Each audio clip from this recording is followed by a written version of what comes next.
when I got my first shoe, the way I started looking at it was, what can I do to increase exposure? What video parts can I put out? What photos can I get? What demos can I do?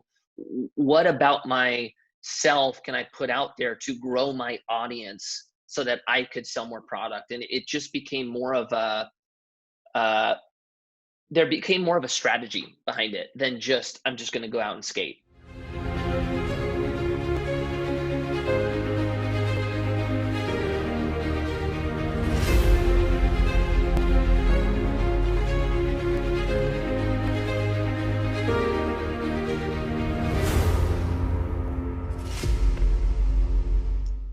Mikey, what's going on, man? Welcome to the show, bro. What's going on, brother? Thank you.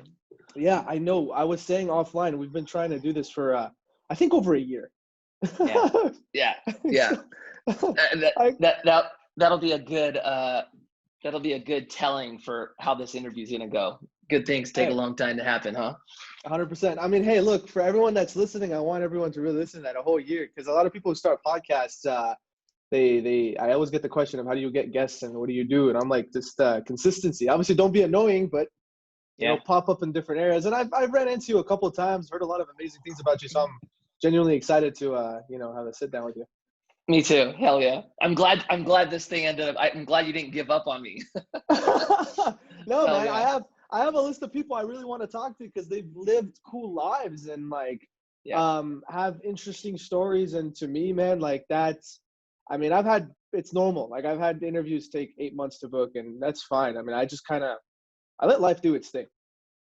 Well, right? Yeah, and I think it says a lot about you. It's determination right there. Yeah. I let life do its thing. Anyway, man. Well, hey, this is we're living through weird times right now, huh? Yes. That's a good way to say it. Yes. Yes. Yeah. These are times that I think are, I've been seeing people like kind of mention this on social media, like our kids and their kids are going to be asking us about this time.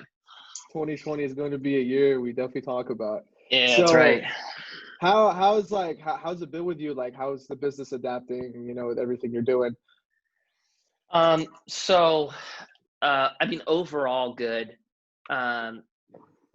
As far as Commune, there were kind of two parts of it. One, our actual business, we had to go digital, which we are normally in an office. So there was kind of that transition. And then kind of the two sides. For people who don't know, I'm a real estate investor. We run a real estate fund. And so one part of this transition was making sure our current holdings were positioned through what was going to be, or still is, uncertain time. And then the other component of it is we think there's going to be big opportunity. So making sure we're good and then are able to participate. Set yourself up for tomorrow. That's right. That's right. So on that end, overall, it's been good. I have a skateboard brand, which is smaller, but it's called Sovereign. That was a little bit harder because the majority of our business is done retail. So that one we felt more than Commune. It took a hit. It's the ripple effect of, we send product out and we have terms for stores to pay us on our product. And we use that payment to then pay our manufacturer for making the boards. And if the shops aren't buying, that means we don't have money to pay the manufacturer or pay employees. And then everybody's at a halt. It's watching the whole supply chain being disrupted, not just a specific business, So we had 2 months of basically on ice. Yeah. And then now kind of as things are starting to move, we're starting to get orders again, and we should be able to get through it. But I will say we're a smaller company. So that actually kind of helped in this environment. I think when you're small, it's a little bit easier to be nimble and yeah. That's right. That's right. So yeah, you kind of. So it's just so interesting. The biggest company I have, which is what I spend the majority of my time on, not a huge impact. The smallest company I have, hardest hit. Well, I mean, real estate is. I think real estate's one of the assets that will always kind of be there. And it's kind of like investing into like getting silver. Or I was actually just having a conversation with someone. like what would you do? Let's say, for example, like what if like seriously, what if like a zombie apocalypse happens? You know, and it's not that it will happen, but the version of a zombie apocalypse in this real world is basically, look what's going on. We're That's right. quarantined, you That's know, right. martial law might happen. I don't know, crazy things going on. And now with people being curfewed. And so what if the economy once gets to a point where, you know, everything eats shit? How do you trade? And so I kind of came down to silver and real estate is what I was thinking. But what are your thoughts on that? If we get to like zombie apocalypse Well, I style, mean, it's just like, yeah, it gets to a point where the economy, like, you can't trade anymore with the dollar. uh, From that's an a good investor question. standpoint, what do you see? Like, what do you think at Well, that if we, point would be valuable to trade with? well, look, if we get to that point, Yeah. I don't even know if real estate does anything. Mm, The only thing that you're able to trade is whatever we perceive as value, right? So as long as we like on a, interesting. Okay. so So so why do you say basically like, real estate's not? well, what are you going to trade for? Huh. Okay. What are you going to use your real estate to trade for? Is real estate the currency? I don't think so. I think real estate is the asset that you place currency in, right? But what you're Okay. talking about is like, what do we trade with? So that to me is means what becomes our currency and what are people willing to take in exchange for something else, right? Yeah. So if we get to that point, I don't even know if real estate is safe. You know, I don't know. I think I think the issue in front of us is probably uh, even larger than that. Well, I mean, that's more of like a But I will say hypothetical, but this: this is a total. We're speculating here. I don't know. yeah, Like, yeah, yeah, yeah. you know, if I guess Yeah, this is what I would pure opinion. think. This is has nothing. There's no fact to this, or Yeah, I think what I think is if we went to a full like uh, real shit hits the fan and it is like apocalypse style. I don't think our dollar means anything. Gold, I guess, would be the backup. That's what I would assume it to be. But we came up with silver, by the way. did you? Why silver over gold? And I'll hedge by saying currency is not my like gold, silver. I don't have an I'm in-depth not knowledge of it.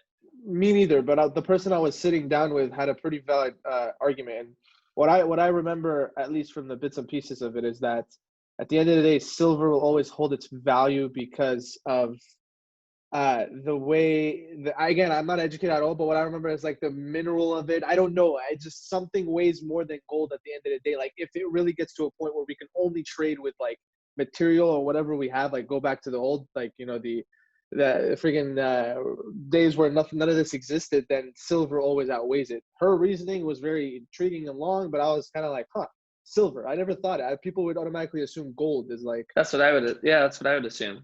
yeah. Send me that article or send me that interview or that Yeah, yeah, yeah. conversation if you have it. I'll check it. Yeah, for sure. I'll definitely send it over to you. So, Okay. dude, I'm curious from like an investor standpoint because you dabble into a lot of deals. You for sure done a lot of fun stuff. You've enjoyed. I mean, just in your like your professional skateboarding life, I'm sure you've done some interesting deals there too. Yeah. How do you approach how do you structure a deal in your head? Like, how do you structure an investment? How do you make the decision whether or not it's something good for you or bad? It's a great question. Um, I mean, at the core of it, and we'll go into more detail, but at the core of it, I guess at the simplest form, I'm trying to gauge risk versus reward and how great of Okay. exposure I'm taking by doing it and what my potential upside is. The challenge is it's like talking about something more specific. If it's something like real estate, it's in my eyes much easier to make a decision uh, because you you how could you say it? The numbers are deciding. You're not trying to create an idea, right? You're looking at an asset, how an asset performs, and you have some variance to go. Okay, worst case scenario, this is going to be what I possibly lose if the deal doesn't pencil, and this is what my upside is with real estate. It's, I believe, more difficult to just lose money on. So I just let the numbers decide mostly with real estate. When it comes to like investing in a startup, I think that's harder because the numbers aren't even there. You're guessing on the numbers. You're guessing on so much of how it's going to play out. And if I'm investing in something like that, truthfully, I usually invest on the person. I need to Huh. like the idea, but I truthfully need to feel like the person running it is capable of bringing the idea to life. Are And you the type of guy that looks at a specific industry for investments, or are you open to any creative ideas? I try to stick with what I know. Yeah, And so where can I go? Okay, if we go through my portfolio, the majority of my portfolio is in real estate. I have a I see. Okay. small percentage that is in startups, and even the money I have in startups is out of the one. I have about 6 companies that I'm invested in. I know every person personally, and Uh, with half of them, I'm involved in helping market and bring exposure to those brands. mm, Um, I have a hard time just investing when I don't get to meet the person or don't know the person. It's a little bit harder for me. yeah. Um, but yeah, dude, I guess at the end of the day, it just comes down to the belief in somebody making it happen. So And then, what? and then also that I guess it can't just be that simple. But really, when you're looking at a deal, this is what happens, right? You look at their whole pitch deck, which brings you all the information on what they're doing, the industry that they're doing it in, what type of buyers are in that industry, what the growth is like, etc. Right? So you have some type of metrics to be able to gauge if this product will even exist or thrive potentially. But at the end of the day, you're still putting your trust in the person that's going out and making it happen. And so I think that's why I always tend to, I guess, call it bet on the jockey. I've So got to the have a the belief the that that person, person outweighs the plan more. Would you for agree? me, for me. But Okay, in real estate, it's different. That's why I kind of said with I startups see. Okay, on my end, you could have a phenomenal idea. You could have a great idea. I am not investing in the idea. I yeah. have to invest in the person, but the person has to have a great idea, if that makes sense. No, I get it. I get it. Yeah, it comes down though, can you execute the idea? Because a lot of people have ideas. It's can That's you put right. into And, reality? and that's the hardest part about it. Putting it to Yeah. life is so hard. Yeah, no, for sure. Is it? I mean, like, so I was actually, I've been talking about this in the past couple of podcasts. Like, is putting things to life hard, or do we make it harder on ourselves? Uh, well, through my experience, Yeah. it's hard. it's There's a grind, right? But what I'm maybe just to explain it a little bit more so you're not so confused. I look at business from the people I've interviewed and the people I've had discussions with and the sit downs that I've had. It seems, and just me doing it behind the scenes, it seems as a very step by step. Not it's not clear, but it's logical. A lot of it, and it's mathematical. A lot of formulas, a lot of numbers, a lot of twists and turns, and really, it's like just do this, take this step, and you get this result. What happens though, I've realized is we're the ones that slow ourselves down because we start to. The hard part is the emotions we go through and the things we have to endure. yes, I can't go against that. I agree, I totally agree. I think the hard part that I've always, I guess, faced, and I will say the reason why I love it so much Oh, is you're always at this crossroads, especially in the early phases of you have the idea, you have to bring the idea to life, and you have to grow it at a point where you don't have all of the people to truly grow it. So you have all these people wearing different hats, doing too many things while you're trying to create process, as you're trying to get brand exposure, it's almost like there's always this fake it till you make it stage in the beginning, and that yeah. is the hardest part to me. And so, you know no, I don't think the bringing it to life is the hard part for me. It's everything that goes towards once you launch to get this thing to some type of stability is the hard part, for at least through my personal experience. Does it ever get easier? No. Well, I shouldn't say that. I shouldn't say that. That's not fair to say. It's for anyone who has kids. This is the closest thing I can compare it to. When you have your first kid, you are you don't know what you're doing, right? You're like, what the hell is happening? This is crazy. I'm not equipped for this. There's this panic, this feeling of like, I've ruined my life. Nothing's ever going to get better, right? Then you have your second kid, and having two kids is so much harder than having one, but you're more prepared because you've already gone through one. So that to me is kind of how all the new businesses I start from this point on, it doesn't get easier, but I have more knowledge to put towards a more complex thing. Because what I don't think you should do is just like keep doing the same thing. I think as you gain experience, you should always be doing something that's more challenging. And why I think it doesn't necessarily get easier, you just get more equipped to handle the harder challenge.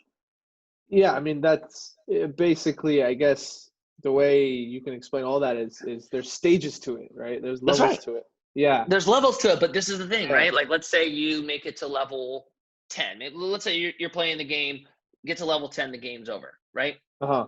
Well, 9 times out of 10, we're not going to go back and play the same game. We're going to play a new game and start at level 1 again, right? But But maybe that we game know is just as hard. Yeah, that's what I think. But we just know how I to mean, use the what was controller better.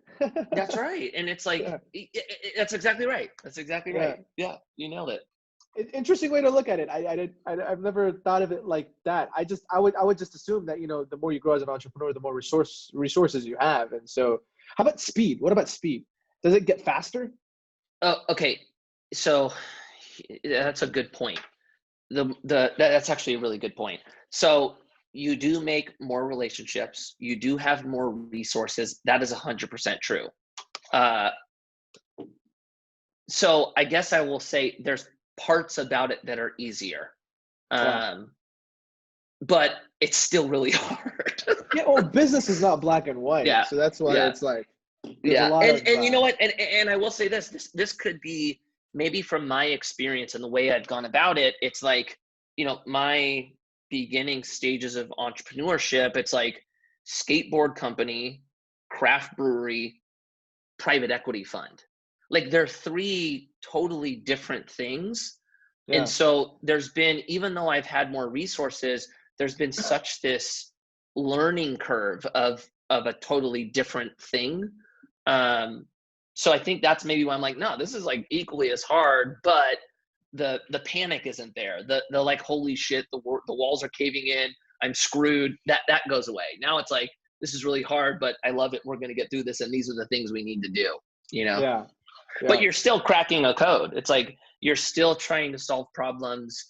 Usually the next business you start is in a different time. People have changed, consumer habits have changed, there's new ways to do things. So I don't think we're ever going to be at a place where it's just plug and play anymore. It's our world is changing too fast. Like if we did a Adapting craft, quick, man. 100%. That's exactly right. Yeah. Yeah. It's I was listening to I actually mentioned this last podcast an hour ago. I was listening to Joe Rogan's podcast with Elon Musk, and dude, the guy was talking about. Did you listen to it? Hell yeah. Yeah. Do you hear the stuff he's talking about with the AI connectivity with the neural networks? What the? Yeah, the Neuralink. Yeah, 5 years, man. Crazy, right? Crazy. That just like, think about that for a second. Like, imagine doing this without saying a single word, but everyone understands what's happening. I know. It's crazy. It's truly crazy. Yeah, it's crazy, man. I feel like I was listening to that whole thing. Well, his first interview he did with Joe Rogan, or the one before where you're smoking weed, and he started talking about Neuralink. Yeah. That one I was listening going, what the hell is happening? This is out of this world. This new one was a little bit easier for me to hear. Okay. Like, I get what you're saying. Like, And just to think, the brains on that guy, man. Like, I noticed he can't have and I can't wait till I sit down with him and pick his mind. He can't have I don't know how to explain it. Like, he can't have a normal conversation. Like, every time Joe tried to talk to him about anything human related, he would start talking about something 10 times more sophisticated than a normal average human could understand. I'm like, what is this? How does this guy think? Yeah. It's the answer is he's thinking on a different level, man. He's you know what I'm saying? It's like, which is why I said there's levels to this game, man. Yeah, and he's just on his a level of his own. It's Yeah. it's it's insane. So, dude, so you were in skateboarding for quite a while, huh? Yeah, that's where it all started for me. Yeah, Yeah, that's 15. pretty cool. I skated for about 22 years. I was pro for about 15 of them. Yeah, no, you know what's funny about a skateboard? I suck at it. I'm literally trash. I always admire skateboarders, but I could never do it. I tried. It's hard, dude. It's one of those things where it is not easy. Even as a pro skateboarder, it's not easy. It's just a difficult thing, you No, know? I failed horribly with I just don't know how to use. I can use my hands. I just don't know how to use my legs. For some weird, it's weird. I Are feel you you. are Look, you good with your hands? Are you good with your hands? I am. What's weird is I never felt Oh, like I was good with my feet. Like when I was a kid really? and like would play sports, like I could play like baseball and basketball. I couldn't play soccer at all. Yeah. I So just fell in what the love with hell, man? Like, skating. It was like dude, for me it was just it was the obsession about it, and then just the amount of time I put in where you eventually just figure it out. But like to learn how to skate, like kind of to your point, like, I spent when I first started skating, I spent every second of the day that I could skateboarding, and did that for 22 years. Every single day, all day long. So wow. like the 10,000 hour rule, I did that twice over. Like, it was just a Wow. time thing for me. But like I couldn't skate in the beginning. I was terrible. I was the worst at all my friends for like the first 10 years of me skateboarding. All of my friends were better Why'd than you me. start? Why'd you start? I started because one of my Is it peer I thought pressure? was like really no. One of the cool kids had a skateboard, and I wanted to be cool. That's it. It was that simple. And it got I you was in into it, like and it turned into a whole career. Jeez. yeah, it turned into a lot. Yeah, but I was seventh grade, I think seventh grade, sixth or seventh grade, and just trying to fit in. Yeah, no, I've tried so many times to use a skateboard. I don't understand how you guys like gravitated off the ground. How the hell do you do that? Like, what's the technique behind all that? It's actually I have boards back here. It's so there. So look, right, let me get. You have a board, right? Yeah, Back foot here, front foot here. Okay. yeah. You kick the tail, which gives you the leverage, and then your front foot you slide up and put your weight forward, and you do it all as you're jumping. So if this is my feet, it's like a weight transfer almost. Uh-huh. You know what I'm And, saying? and you got to do that in like seconds, like milliseconds, not even. Oh yeah, oh That's yeah, cool. hell yeah. Yeah, Yeah. that's the hardest thing about skating, man. It's just like, you know, So what about like the kick flips and the tricks that you guys like? it's all It's all pressure. within the way you move the skateboard with your. So the cool thing about skating is it's really hard and takes a lot of time to get to a certain point, and then you get to a certain point where you just have to think of the trick and then put the time in, because there's only so many ways the board can flip. So you get to a point where it's like, okay, how could I do this flip trick into a different move? You know, so it just Huh. becomes more of a creative process once you get to a certain point. Are there like, do you guys just create your own tricks? I mean, I'm sure there's a book of trick like general things that people do, but you guys have your own custom creative methods that usually uh, skateboarders come up with? there were for a long time, and then it kind of got to a point where everything had been done, and then Uh, randomly you'll see somebody do a trick that's never been done, but it doesn't happen that often anymore. uh, There's just only so much you can do. So basically with skating, it's like they'll do a trick on a bigger obstacle. So like maybe just for simplicity, like a 50-50 grind had only been done down a 5-stair handrail. Well, somebody will go and do it down an 8-stair. And then somebody will go do it down a 12-stair. And that's kind of how they progress the sport, is they do a difficult trick on a scarier object. You know? that's so nuts. I was watching a video on YouTube with this guy who's jumped off like massive amount of stairs. I was into parkour growing up, so I always found these tricks to be pretty interesting. I mean, with my body, I understand how to move it, but having a thing with wheels under you, just it's like Yeah. feels it's slippery. Yeah. Yep. That's right. That's absolutely So, right. dude, so when you got into skateboarding, did you think it was gonna become a career for you, like, or were you just doing it just for fun, just because, like, as you said, the cool kids were doing it? I originally did it just for fun. And then I became so obsessed with it that I just didn't want it to end. And kind of when my parents started applying pressure that I needed to get a job, I didn't want to work yet. I wanted to keep skating, and my solution to not having to work was to convince companies to give me free product, and then basically take that product and sell it to people so I could have some money. And so that was like the original idea. I went out and tried to get sponsors, ended up getting a couple sponsors, which held my parents over for about 2 more years until I was supposed to graduate and go to college. And I still wasn't ready to stop skating. So I convinced my parents, basically. I guess at that point I didn't need to, but I didn't want it. I didn't want it to end. So I convinced these companies to start paying me. And that worked. And I used college as my leverage. I was just like, hey, I love doing this. Like, I know I have something here. You guys give me free stuff because of it, but I've got to go to college, which is going to mean I can't skate anymore. So the only way I can not go to college and keep skating is if you pay me. I can't do it if you guys don't. And 2 companies gave me like, the shoe company I rode for was Duff's. They gave me like $500. And then I had another company that gave me $350. So it was like, I was sailing just under $1,000 a month, and life was good. I mean, hey, you figured out a way to continue to love to do what you love. I mean, that's like the most important part. So where did the shift happen where you started to take it like really like just, okay, this is like going to be a career and I'm going to kill it? So I started getting photos in magazines. I started traveling, started getting video clips and videos, and people started paying attention to who I was.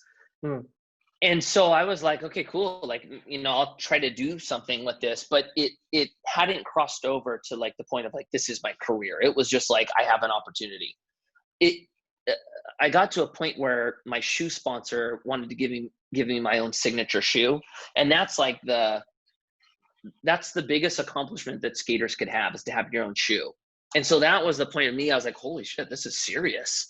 Yeah. And then once I got my own shoe, I was introduced to more of the business of skateboarding, where it came to creating a product, marketing a product, which the better I can market and resonate, the more sales that shoe would sell, which meant more money for myself. And I started really, really liking that side of it. And it was right around the time I got my first shoe where I was like, I'm going to start looking at this as a business. Even myself, like as a pro skateboarder, I'm going to start paying attention to how I can grow my brand, how I can relate to more people, how I can do my craft better, and ultimately expand what I was doing. So what shifted once that mindset kicked in? So how did you start to view life differently versus what you did beforehand?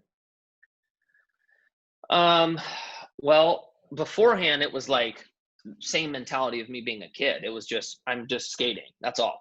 I'm doing this because I love it. When I got my first shoe, the way I started looking at it was, what can I do to increase exposure? What video parts can I put out? What photos can I get? What demos can I do? What about myself can I put out there to grow my audience so that I could sell more product? And it just became more of a, how would you say it? There became more of a strategy behind it than just, I'm just going to go out and skate. Even to like the way I put together video parts, it was a little bit more, I guess I just put more thought and there was more of a reason of doing what I was doing. So like you started to do things on purpose rather than just, just wanting to skate for skating. That's right. Yeah, that's right. And also too, right around that same time, something happened. And I think this is very common for athletes, but like skateboarding started as a passion for me. I just did it because I loved it. And then it turned into a career because I didn't want it to end. But when a passion turns into a career, it changes. It doesn't become what it once was. And in that, you see a lot of athletes start hating what they're doing because they lost the thing that originally brought their love to it.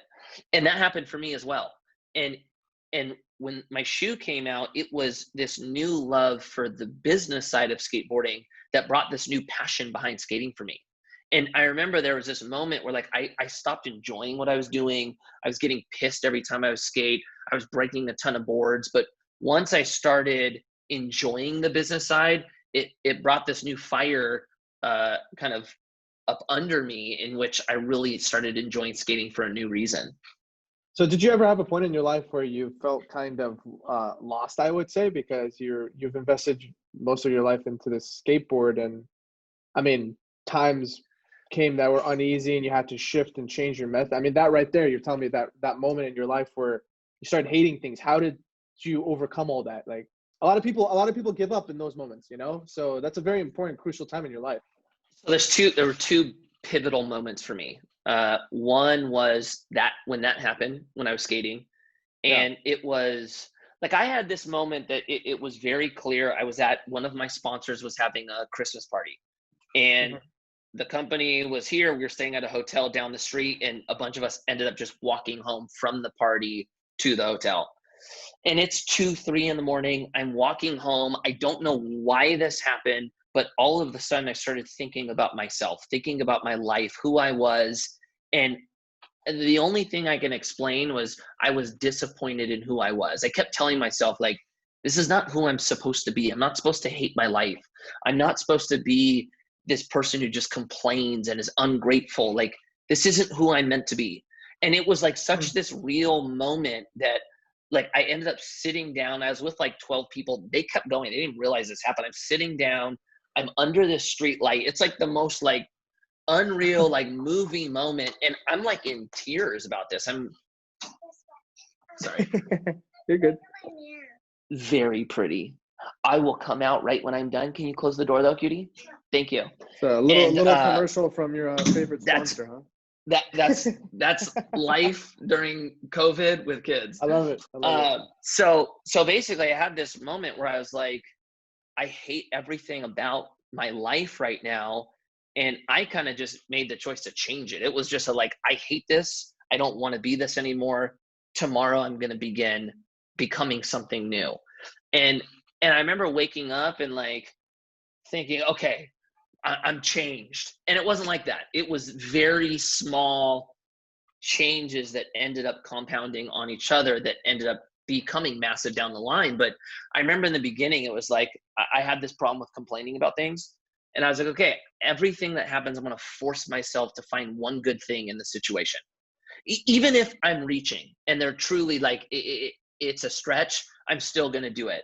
And basically what ended up happening is I stopped having to try so hard to be thankful. It almost just became part of my outlook. And that was the beginning stages of me changing. When my career ended is where the next big change happened, and by far the largest change. And that kind of ties into more of what you just talked about, where my identity was taken. Everything that I was, that I felt, that I believed in, my family, my friends, my purpose, gone. And that is where I had to, ultimately I had to make a choice, because I was in a very, uncomfortable is not the right word. I was in a moment where I had to choose if this was going to basically cripple me or define me. And it started with the choice, and through there, it took a lot of time working through a lot of insecurities and problems with myself that I didn't even realize were there. It was like I guess I could explain it as I was brought to my knees and had to learn how to walk again, how to learn how to run again. And ultimately that led to me becoming comfortable with who I truly am, not this fake comfort that I thought I had as a pro skateboarder. And it was that moment that forced me to go through it. So the career shift The is career what shift got was you to understand all this. the career shift is what put me in the position to be forced to understand this. Before it, Wow. and what's interesting is I had already gone through that first change, and that happened. When did that happen? 2008 was that first change. And through that, there was about 9 years of me getting better at myself, trying to be less selfish, trying to be more grateful, trying to like work on my mindset, my outlook, my perspective, etc. And before my career ended, the people, my peers and friends that knew me, they could see a totally different person in 2016 than they saw in 2007, right? And so I felt like I was like pretty equipped to go through this. And then my career ended, and it was it was like I was starting over. I think all of those things helped, but I didn't get through it easy. It was, I have a hard time finding the right word. Whatever word could describe the hardest thing I've ever done more Mhm. simply, that would be it, you know? So I'm curious, where does skateboarding fit in the ability for you to overcome this? Um, where did it kick in mentally where you probably recognize that, these morals I learned from the board that has helped me actually, take the next step in my life? What happened for me is through this kind of time, Yeah. like really at the core of it, I didn't know my purpose. I didn't know why I was here. All of my purpose was in skateboarding prior. Huh. And when that thing goes away, it's not like you've been brought down to level one. It's like you don't know what level you're at. You don't know what game you're playing. You don't know what up is. And I think that's because you're stripped of why you're here. Your purpose to wake up, your purpose to continue life, what you're meant to do goes away. And Hmm. and for me, I thought it was skating, but through this time I had to realize what my true purpose was, and I realized that it wasn't skating. Skating was just the thing I was doing at the moment that made me feel important, or that I was living my purpose. It just wasn't truly it. And so I guess the first stage was me figuring out and being able to answer the question, why am I here? Why am I Mhm. put on this earth? What am I doing here?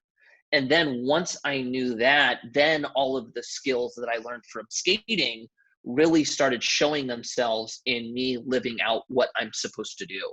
And even then, it's like there's so much stuff I've learned from skating that has become my strategic advantage now. But without knowing my purpose, none of it mattered.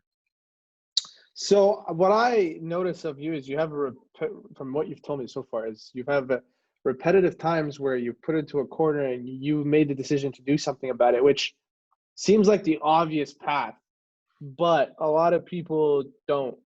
They get stuck, they give up, they stop, they hate themselves for it. Um, what are your like 2 cents for someone who's going through that? Like what would you say to them? If you were to look back 20 years today, like, what's the best piece of advice on just keeping going no matter how tough things may seem in front of you? So this I can attribute to skateboarding.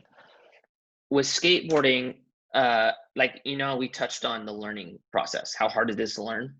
Yeah. Even once you become good at it, this is me doing it at my highest level, being a professional skateboarder, right? Yeah. And for us to go get a trick, like you started talking about tricks that never been done. When we're filming something, we have to do a trick that hasn't been done on a certain spot, like a never been done trick. And so a lot of times that means, okay, I'm going to practice this trick every day for a month until I feel really comfortable in doing it. And then I'm going to go out and try to do the trick. And let's say it's a 12 stair. Okay, I'm going to try the trick for maybe 3 or 4 hours, jumping down a 12 stair, messing up, right? And so with skating, you get very comfortable in this idea of, I'm going to try this trick. I'm going to go to war. About everything in my body is telling me, stop doing this. You're hurting, you're painful, your mind's playing tricks on you. Everything's telling you no.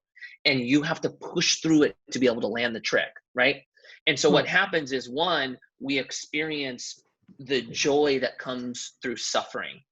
Two, this becomes an everyday process for us. Like, us going through battle is constant.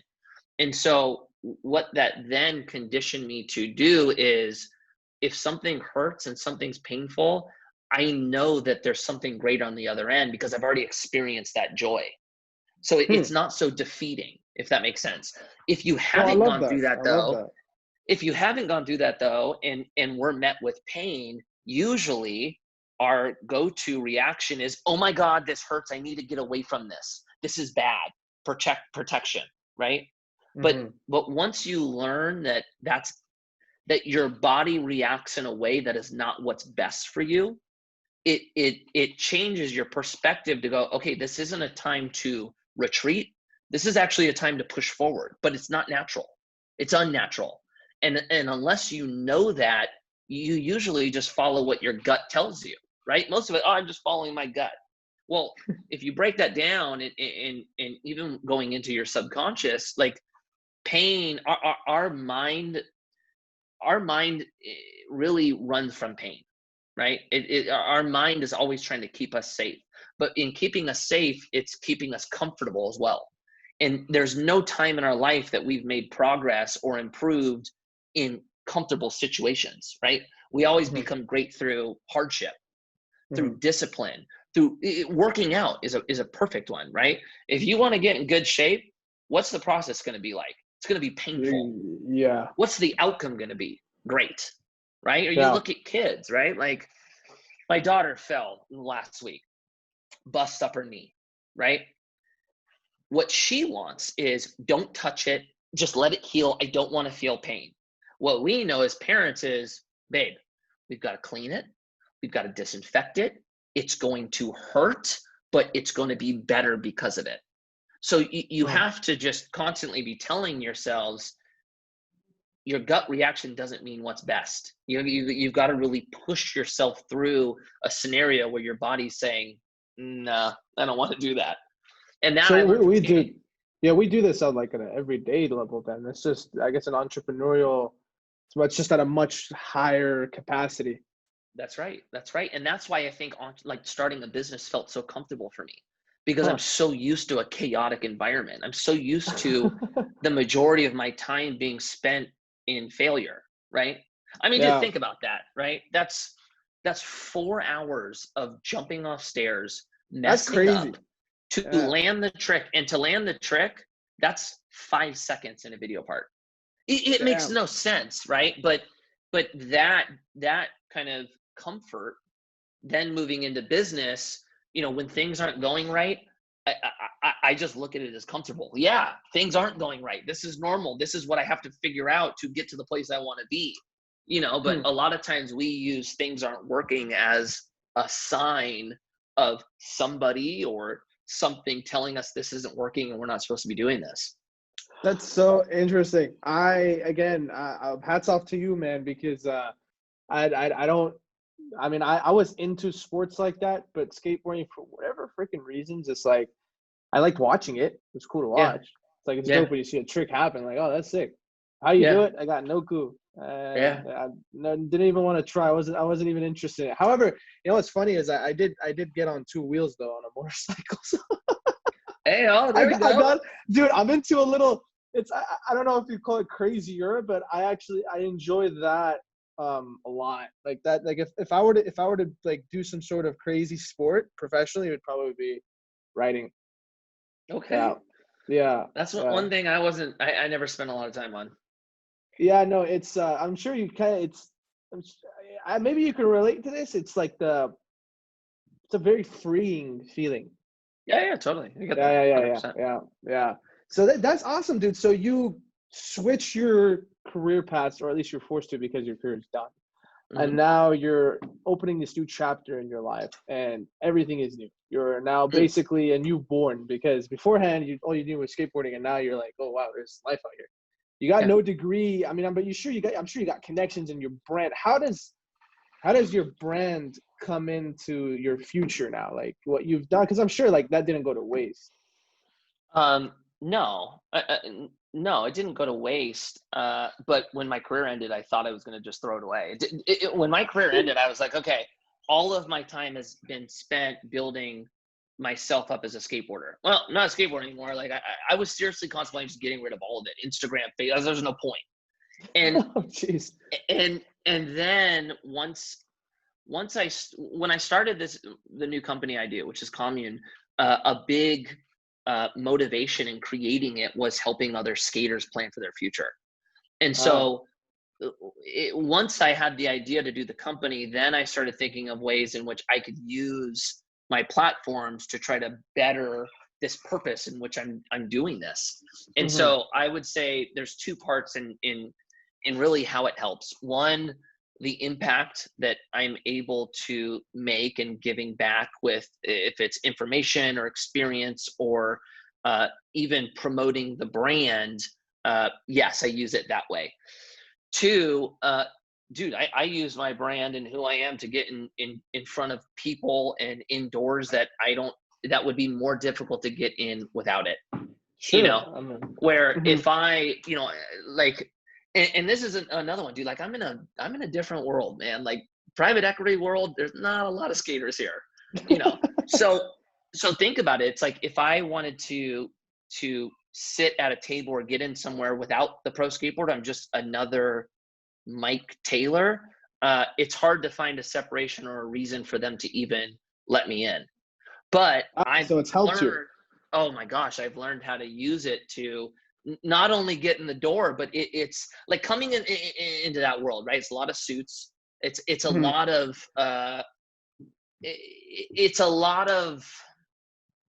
it's done one way, I guess you could say it. Yeah. And when I walk in, I mean, dude, 9 times out of 10, I walk in like this, and these guys are looking at me like, who is this guy? And then I use the story and the leverage. And then it's like, tell me more, dude. I'm so different that it's become a strategic advantage for sure. But it started off as an insecurity. It wasn't always that way. I didn't feel comfortable in the beginning. I had that with my my communication. So as a kid, I used to talk a lot and would never stop ranting. I hated it. Now I leverage it. So it's so why'd you get into real estate? Like, how did that click for you? So when I was skating, how I was telling you, my parents wanted me to get a job, wanted me to go to college, etc. Yeah. So when I decided to go full bore at skateboarding, my parents were kind of worried, super worried actually. And one of the things that made them feel comfortable was me connecting with this relationship that they had. His name was Randy Sonata, and Randy managed my parents' money. And they were like, look, if you can convince Randy to help you with your finances, especially going into a career that doesn't have a lot of longevity in it, we'll feel way more comfortable. And I was like, all right, cool. So I'm 19. I meet this guy, and in his company, he had a private equity division. They ran real estate funds. And so I had somebody come into my life and start teaching me about money, teaching me about really the foundation of it. And it was more behavioral at the time, right? And then once I started learning how money worked and how I could put myself even in a position to invest, then he started teaching me about different investments, and real estate was one of the first ones I started investing in because of him.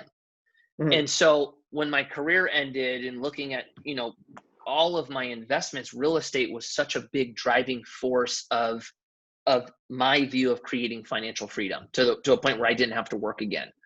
And so when I created this company, and I felt like if I was going to be teaching people about money, teaching people about opportunity, and allowing people to invest with me in opportunities I'm investing in, I wanted there to be, real estate was the thing I felt most comfortable with allowing people in with me, I guess is the easiest way to say it. So that's why this one was real estate. It was just for that comfort. I just felt comfortable bringing people in with me in that asset class. You had it set up beforehand for a while, so you kind of already. I invested in it for a long time, and then when I started the company, really cool story. But Randy, who my parents forced me to meet when I was 19, he actually is my partner now in this company. Oh wow! So very almost 20 years later, we ended up starting a company together. Yeah, it's really cool. Very interesting. So talk to us about like your worst business decision, then. I want to hear about that. What do you think makes the top 3 list? Or my worst? Yeah. Oh man. Like investment decision you made that you just remember, like, oh my God, not that again. There's a lot. There's truly a lot. The first one that comes to my mind is when we started St. Archer, which is a craft brewery that we did. We had to raise money for it, and we had some guy who told us that he could help us raise money. and we didn't really know how to do it at the time. So we were kind of concerned that we weren't going to be able to raise it all. And he was like, look, I have all these connections. I know all these people. I can raise the money for you. And we're like, okay, cool. What's it going to take? And he's like, this is what I need to do it. And we're like, okay, that's cool. And so we gave him a certain percentage and he didn't raise us any money. So I learned the importance of not paying people or giving them anything until they perform. So we lost a lot of money on that. That was a big mistake and learning curve for us. So that was one. God, the others. I have a tendency naturally to see the best in people. And so when in scenarios where people are a bad fit or just aren't healthy in the group as far as growing it, I have a tendency to let it go longer than it should. The rule of thumb is always hire very slow, fire really fast. That part is difficult for me still to this day. That's a challenge. Shit, man, what else? I can get carried away with story. Like when I hear the stories and things, I'm like, I think so much how a new idea can better the story and mission that I've learned that I can't let that outweigh the actual operation of the business. I have a ton of them, man. Jeez. No, I'm sure. Yeah. I would say another one too. I think the first one, the big one, don't pay people until the job's done. Make it incentive-based is a big one. Two, and this was a big learning curve for me. I came from skateboarding and I was in charge of everything. Like I want to go shoot this. I want the trick to be done that way. I just had to worry about myself. Going into business, it is not an I thing. It is a team sport. And in that, I had to learn how to not only communicate with people, but be comfortable giving up control, which really meant being comfortable letting other people succeed and take credit, and don't be so worried about myself taking all the credit, because how could I say it? So you have to learn how to leverage time, right? We can only do so much in a day. It's why Elon, like we were talking about Elon, right? Elon has the same amount of time in the day as you and I, but this man is running SpaceX, Tesla, Neuralink, Boring Company, and they're all massive companies, right? How does he do it? If we all have the same time, how does he do it, right? He's created a team to leverage his time to be able to do more, right? That's the name. That's the name of the game when it comes to business. But what people don't tell you is when you allow someone else to do something, you then fight the feeling of, oh my gosh, I'm not as important. I'm not as valuable. I could be removed now. If that person's taking all the credit, I've lost my opportunity. And that insecurity right there will destroy any type of growth. So I had to learn how to be comfortable with who I am, what my talent is, what my skill set is, and be very comfortable with what my weakness is. And in knowing that, I felt very good about, okay, I'm focusing on what I'm the best at. And like operations, not my thing. That is not my skill set. So you are my ops guy. And I'm gonna let you succeed and be the best at ops because that is not me. And you have to do that or you won't be able to build anything. Now that was a learning curve for me. That wasn't easy. That's a huge lesson right there that any entrepreneur could have. Do you have a process, like an easy process that maybe someone that's just starting could follow to figure out what they're good at? Oh, no, actually, I've never thought of it like that. I guess for me, well, let's break this down. I think you and I could probably figure this out right now. Sure. Yeah, let's do it. Let's do it. I would say your friends and family know a lot about you and your natural talents, right? Yeah. We forget that you could be talented at one thing and be working at something that is not your talent. So I think asking people, hey, what do you see me being good at? What do you like? What do you like about me? What do you enjoy about me? Right? And understand it might not make sense as far as how it moves into business, but it will make sense. So my friends are right. I love parents, that you're saying that because I just went through something recently that exactly explains that. Yeah. So it's yeah. So for me, what I've learned about myself is, and kind of what my friends tell me is you have a personality that attracts people. You make people feel comfortable when they're around you, and people trust you. People like you. And how you speak, it's engaging. Okay, Mhm. what the hell does that mean for business, right? How does that tie into real estate? You know, and what you have to do is then go, okay, so if I'm naturally good at relationships, I'm good at talking to people, people feel comfortable around me. How could I use that to real estate? For me, how that works is a big part of what I do is raising money. With raising money, it's a people thing, it's a relationship thing, and it's a trust thing. Oh, that could be a good advantage, right? When it comes to finding opportunity, you're dealing with brokers. That's a people thing, right? Hmm. Okay, yeah, I'm good at knowing people. I'm good at creating relationships. So there, you start seeing things that you're naturally good at, and then you could start focusing on that. So, for example, I am not a super analytical person. I'm not a very organized person. So it makes no sense for me to run any type of organization skill. I'd be doing everyone a disservice because it takes me 4 times longer than somebody who naturally does that. Now, typically, an ops guy or an analytical guy, they're usually not these, you know, personality people, right? They're usually more quiet, more reserved, and don't like being out talking all the time. So it's a good balance to find the thing you like doing and then applying. I think another thing too is like start paying attention to the way you get excited about things, right? Like start paying attention to the things that you do where you're like, oh yeah, like for me example, I love this. Like I could talk to people all day long. I love Yeah, doing it. yeah, Like yeah, I love being yeah. around people. So I know there's something about people that puts me in my element and I like doing it. So I Hmm. know that I'm a people person, right?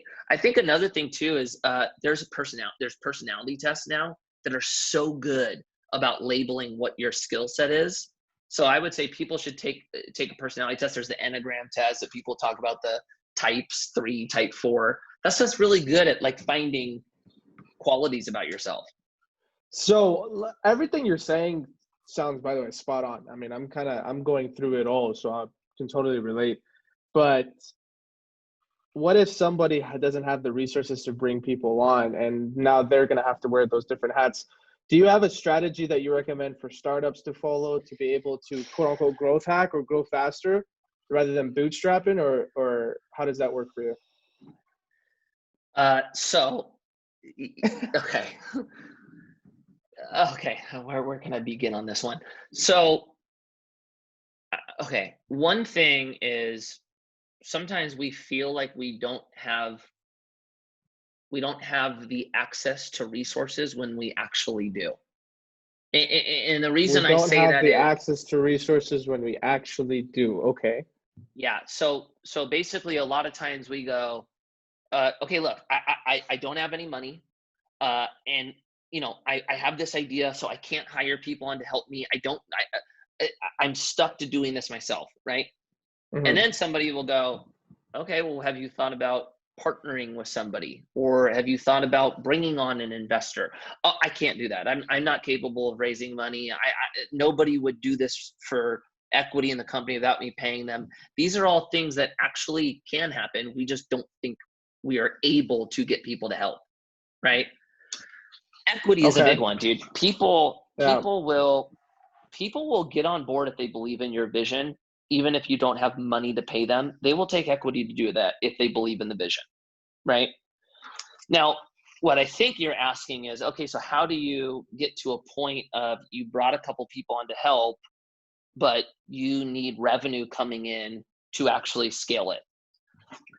At that point, you really have two options. You go out and raise money and build a team based around your idea, or you slowly chip away at till revenue can support growth. It's the age old discussion of what's best. Do I give up a part of my company so that I can go faster, or do I go at this slow and retain more? For me Would you? personally, and and this is based on how my personality is. I'm more focused on the vision that is my biggest driving factor. So I have a hard time when I don't feel like I'm moving forward at my vision. So I always take the stance of, yeah, I will bring people on. I will give up part of my company. I don't need to be the all owning everything on me, because I just need to get to the vision. So I always lean towards, I'll give equity away. I'll raise money. I am less concerned with dilution and more concerned with getting to my overall goal of creating the vision. That's, and it's the answer. And there's no right or wrong. There's no right or wrong with this one. Yeah. There's so many variables. Then you have like a Randall Pitch, right? My friend Randall Pitch owns LiveFit. This fool started his whole company with like $300. He's the sole owner, owns 100% of it. They're doing millions, right? And it's like, I could never do that. It's not my personality. I'm just not built for that, but people are. And he's a good example of that. I mean, and another thing too, right? Like, think about the resources we do have now that weren't available 3 years ago. Like, you can outsource anything out through a pretty cheap, like internships, right? You have digital assistants now. That is so cheap. That is so much more cheap than hiring an actual assistant. You have people that'll do your copy for you. You have a sales team that you can hire out. All of these things can be hired out and not full time. I think a lot of it actually is available to us now. Did you have you ever? This is kind of off topic, but I just thought of it. Have you ever questioned your visions? Hell yeah! Like if they're crazy or if they're yes. they don't make sense. All the time. I think that's natural. We just Yeah. us as the now. It's such a good point. Yes, the answer is yes. The challenge is when you're the leader and you're in charge of keeping the team not only focused but believing in the vision. They can't see you question it. They need to believe that you believe it. So it becomes this delicate balance. And why I think most entrepreneurs feel so lonely is you don't really have anybody to talk about. You're playing this game in your head and you're questioning yourself, but you're having to show that you're confident. And it's hard. It's not easy. It's not hard. It's not easy leading people. Yeah, that's a big challenge of it. That's actually a great point. I haven't thought about that in a while. Do you remember your first round of capital raise? Hell yeah! How was that? Guide me through the Mikey that's has this vision, is questioning himself, and needs to come off confident in front of these investors. Never done it before. What did you do to set yourself up for success? Okay, two parts. One, I made sure I knew how to communicate what I was doing and be able to respond to questions they were going to ask.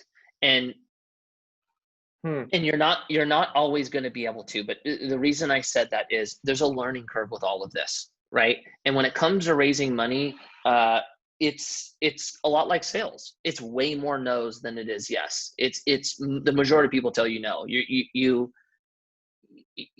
have to get used to that. But in it, you're perfecting your pitch, right? So if you've got to raise, like, let's just call it $1 million, right? You got to raise $1 million. Most people go, I need to raise $1 million. Okay, I've got to get in front of 10 people. I need to get in front of 20 people and raise, $1 million from one of them. Where I was like, I'm going to get in front of 4,000 people if I have to. I just need to get to the $1 million, right?